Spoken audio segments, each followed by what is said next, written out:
আসসালামু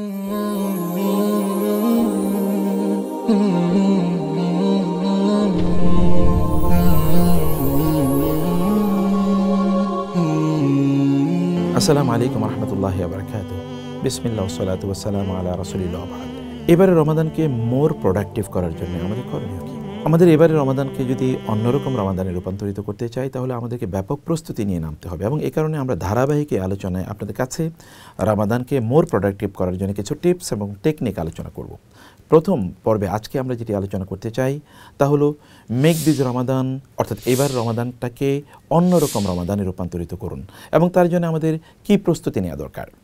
এখানে 3 ধরনের প্রস্তুতির কথা আমরা বলছি। 1 নম্বর প্রস্তুতি আল্লাহ সুবহানাহু ওয়া তাআলা নিয়ে নিয়েছেন।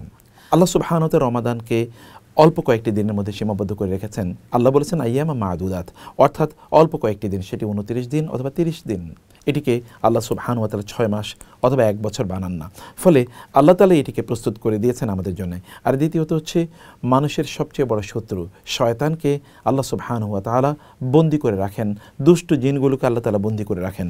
ফলে আপনার রমাদানটাকে আপনি যেন প্রোডাক্টিভ এবং অন্যরকম রমাদান বানাতে পারেন, সেই কারণে আল্লাহ সুবহানাহু ওয়া তাআলাই তো আবহাওয়াকে, পরিবেশকে, প্রতিবেশকে আল্লাহ তাআলা প্রস্তুত করে দিয়েছেন আপনার মনোযোগেতেও যেন পরিবর্তন সাধিত হয়, সে কারণে আল্লাহ সুবহানাহু ওয়া তাআলা সে ব্যবস্থা করে দিয়েছেন। এবং 3 নম্বরে যে বিষয়টি আমরা দেখতে পাই যে আল্লাহ সুবহানাহু ওয়া তাআলা এই রমাদানের প্রত্যেকটি দিনে তিনি আসমানের দরজাগুলো খুলে দেন, জান্নাতের দরজাগুলোকে খুলে দেন, রহমতের দরজাগুলোকে উন্মুক্ত করে দেন, জাহান্নামের দরজাগুলোকে আল্লাহ সুবহানাহু ওয়া তাআলা বন্ধ করে রাখেন। ফলে একজন ব্যক্তির জন্য জাহান্নামের কাজ করা অথবা একজন ব্যক্তির জন্য খারাপ কাজ করা খুবই কঠিন হয়ে যায়, তার জন্য ভালো কাজ করা খুবই সহজ হয়ে যায়। আল্লাহ সুবহানাহু ওয়া তাআলা চতুর্থত রমাদানের প্রত্যেক রাতে বহু লোককে জাহান্নাম থেকে মুক্তি দিয়ে দেন, যাদের জন্য জাহান্নাম ওয়াজিব ছিল কিন্তু তাদেরকে জাহান্নাম থেকে মুক্তি দিয়ে তিনি জান্নাত প্রদান করেন। ফলে a very positive environment is created by আল্লাহ সুবহানাহু ওয়া তাআলা। এছাড়াও তো এই রমাদানে এমন একটি রাত আছে যা হাজার মাসের চেয়ে উত্তম, যে রাতে আল্লাহ সুবহানাহু ওয়া তাআলা কোরআন নাজিল করেছেন, এবং কোরআন তো নাজিলই হয়েছে আমাদেরকে ভিন্ন মানুষে, পরিবর্তিত মানুষে রূপান্তরিত করার জন্য। অতএব আল্লাহ সুবহানাহু ওয়া তাআলার কাজ এটি, আল্লাহ সুবহানাহু ওয়া তাআলা এটি করেন। কিন্তু বিপরীতে মানুষ আসলে রমাদানের জন্য কেমন প্রস্তুতি নেয়? মানুষের রমাদানের প্রস্তুতি আমরা দেখতে পাই যে একদল লোক তারা যখনই রমাদান আসে তখন তারা মনে করে যে আমাদেরকে রমাদানে খেতে হবে, ফুর্তি করতে হবে ইত্যাকারের কারণে তারা রমাদানকে রমাদান অফ ফাস্টিং না বানিয়ে তারা রমাদানকে রমাদান অফ ফিস্টিং বানায়। মানে এটা হচ্ছে খাবারের রমাদান, অর্থাৎ কী খাবে, তাদের ইফতারিতে কী আইটেম থাকবে, সাহারিতে কী আইটেম থাকবে, ইফতার নাইট, সাহারি নাইট অথবা ইফতার পার্টি, সাহারি পার্টি ইত্যাদি বিভিন্ন নামে তারা এগুলোকে আয়োজন করে থাকে। ফলে তারা রমাদানকে সত্যিকার অর্থে সেভাবে স্পিরিচুয়ালি রমাদানের জন্য তারা প্রস্তুতি নেয় না। রমাদানের প্রস্তুতি নেয় তারা খাদ্য এবং পানীয় ইত্যাদিকে কেন্দ্র করে। 2 নম্বর বিষয় হচ্ছে যে আমরা তাদেরকে দেখতে পাই যে রমাদান যখন আসে তখন অনেকের তাদের ভ্রু কুচকাতে থাকে অথবা তাদের মন খারাপ হয়ে যায়। এই রমাদানে তারা আগের মতো করে ফুর্তি ফ্যাশন করতে পারবে না, আগের মতো আনন্দ ফুর্তি করতে পারবে না, এরকম একটি মন, এমন একটা মানসিকতা তাদের থাকে। ফলে তাদের মাঝে এক ধরনের বিরক্তি ভাব তৈরি হয়। যদি আপনার মাঝে রমাদান কেন আসলো, এই কারণে আপনি আগের মতো করে সেভাবে চলতে পারবেন না, নিজের মতো করে আপনি ঘোরাঘুরি করতে পারবেন না, এমন যদি মনে হয় তাহলে মনে রাখবেন যে এটি আপনার ঈমানের জন্য ডেঞ্জারাস। আল্লাহ সুবহানাহু ওয়া তাআলা বলেছেন যে আল্লাহ তাআলা তাদের আমলগুলোকে বরবাদ করে দিয়েছেন, কারণ যালিকা বিআন্নাহুম কারিহু মা আনজালাল্লাহু ফাআহবাতা আমালাহুম। আল্লাহ যে বিধান নাজিল করেছেন এই বিধানের প্রতি তাদের অপছন্দ থাকার কারণে আল্লাহ তাআলা তাদের আমলগুলোকে বরবাদ করে দিয়েছেন। তৃতীয়ত হচ্ছে একদল লোক তারা এই রমাদানের সময়গুলোকে তারা কাটানোর জন্য তারা গেমস, সিনেমা অথবা খেলাধুলা ইত্যাদি তারা ব্যস্ত থাকে, যে সময় তো কাটাতে হবে, অথবা লম্বা একটা সিনেমা দেখা শুরু করে দেয় অথবা লম্বা একটা গেমস খেলা শুরু করে দেয়, লম্বা সময় জুড়ে তারা ঘুমায় অথবা খেলাধুলা তারা করে, খেলায় তারা মেতে থাকে। এর মাধ্যমে তারা রমাদানকে কাটায়, অথবা রমাদানে তারা প্রস্তুতি নেওয়ার জন্য দেখবেন সিনেমা, কোন কোন সিনেমা রমাদানে তারা দেখবে, কোন গেমসগুলো খেলবে, এগুলো তারা খোঁজা শুরু করে দেয়। কেউ কেউ আবার তাদের টাইমিংগুলোকে, তাদের অফিস টাইমগুলোকে কীভাবে পরিচালনা করবে, ব্যবসা বাণিজ্য কীভাবে পরিচালনা করবে, এটি নিয়ে তারা ব্যস্ত থাকে।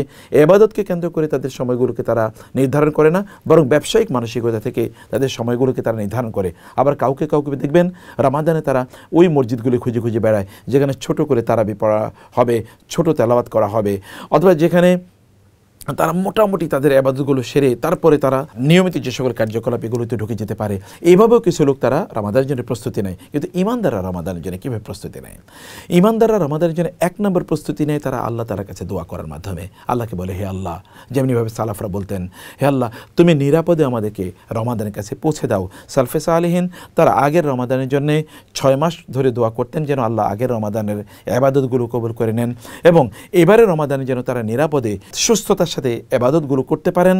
সেই দোয়া প্রার্থনা আল্লাহর কাছে করেন। আপনারাও আল্লাহর কাছে করুন, এই দোয়া করুন, হে আল্লাহ তুমি আমাকে সুস্থতা দান করো, আমাকে তুমি মানে সুস্থ শরীর দান করো, সুস্থ মন দান করো, যেন আমি এবারে রমাদানটাকে সুন্দরভাবে কাটাতে পারি, আমি যেন ইবাদত করতে পারি। এটি ঈমানদারদের 1 নম্বর কাজ। ঈমানদাররা রমাদানকে 2 নম্বরভাবে রমাদানকে কীভাবে তারা রমাদানের জন্য প্রস্তুতি নেয় তা হলো তারা তওবা ইস্তেগফার করে আল্লাহ তাআলার কাছে। আল্লাহকে বলে, হে আল্লাহ তুমি আমার গুনাহগুলো মাফ করে দাও। কারণ কোন একজন ব্যক্তির যদি গুনাহ থাকে, তিনি যদি গুনার চিন্তাও করেন, তাহলে ইবাদতের স্বাদ তিনি পাবেন না। রমাদান আসবে, রমাদান যাবে, কিন্তু আপনি ইবাদতের স্বাদ পাবেন না। কারণ হচ্ছে গুনাহ মুক্ত অন্তর ছাড়া কোনোদিন তোয়ামুল ঈমান, ইবাদতের স্বাদ, ইবাদতের মজা পাওয়া যায় না। সে কারণে সালফে সালেহিন তাদেরকে যখন প্রশ্ন করা হতো যে ইবাদতের স্বাদ কেন লোকেরা পায় না, বলে যে তারা গুনাহ করার কারণে। এমনকি আহমদ বিন হাম্বল রাহিমাহুল্লাহ বলেছেন, কেউ যদি গুনার চিন্তা করে তাইলেও কিন্তু তিনি ইবাদতের স্বাদ পাবেন না। সে কারণে আমার এবং আপনার ব্যাপক পরিমাণ তওবা করা দরকার। তওবা করলে আল্লাহ তাআলা অতীতের গুনাহগুলো মাফ করে দেবেন। একটি পরিশুদ্ধ হৃদয় নিয়ে আমরা রমাদানে প্রবেশ করতে পারবো, তখন আমরা ঠিকমতো ইবাদত করতে পারবো। 3 নম্বর যে কাজটি তা হলো যে আমাদেরকে অবশ্যই কোরআনের প্রতি অনুরাগী হয়ে ওঠা উচিত। কারণ রমাদান তো কোরআনের মাস, শাহরু রমাদান আল্লাযী উনজিলা ফীহিল কোরআন, আল্লাহ বলেছেন এটি কোরআনের মাস। এই কারণে সালফে সালেহিন তারা রমাদান আসার আগেই তারা কোরআন নিয়ে পড়া শুরু করে দিতেন, কোরআনের সাথে তাদের সময় অনেক বেশি কাটাতেন। আমরাও আপনাদেরকে বলবো যে রমাদানকে স্বাগত জানান, প্রস্তুতি নেন কোরআন তেলাওয়াতের মাধ্যমে। ব্যাপক পরিমাণ কোরআন তেলাওয়াত করতেই থাকুন, কোরআন তেলাওয়াত করতেই থাকুন, কোরআন তেলাওয়াত করুন। আপনি নিজে কোরআন তেলাওয়াত করুন, কোরআনের অর্থ বুঝুন, কোরআন তেলাওয়াত শুনুন। যে মসজিদে লম্বা কোরআন তেলাওয়াত হয় সেই মসজিদে আপনারা যান এবং সেখানে লম্বা তেলাওয়াতের মাধ্যমে তারাবির সালাত অথবা তাহাজ্জুদের সালাত আপনারা আদায় করুন। এটি 3 নম্বর কাজ। এবং 4 নম্বর যে কাজটি তাহলে যে রমাদানের এই সময়গুলো কিভাবে আপনি কাটাবেন তার একটা পরিকল্পনা করুন।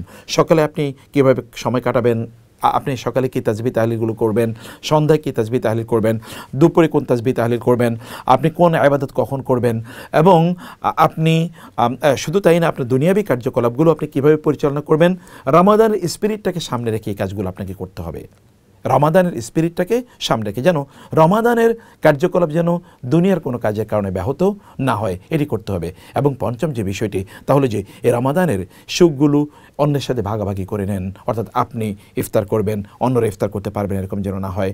আপনি সুন্দর করে ইবাদত করবেন, অন্যরা তাদের ক্ষুধা অথবা পিপাসার কারণে তারা ইবাদত করতে পারবে না, এমন যেন না হয়। অতএব মানুষের সাথে আপনাদের রমাদানের এই সৌন্দর্যগুলোকে ভাগাভাগি করে নেন, তাইলে ইনশাআল্লাহ আমাদের এই রমাদান অতি উত্তমভাবে পরিচালিত হবে। আল্লাহ তাআলা আমাদেরকে সুন্দরভাবে রমাদানের প্রস্তুতি নিয়ে রমাদানটাকে অন্যরকম রমাদানে পরিচালিত করার তৌফিক দান করুন। আল্লাহুম্মা আমিন। ওয়াসসালামু আলাইকুম ওয়া রাহমাতুল্লাহি ওয়া বারাকাতুহু।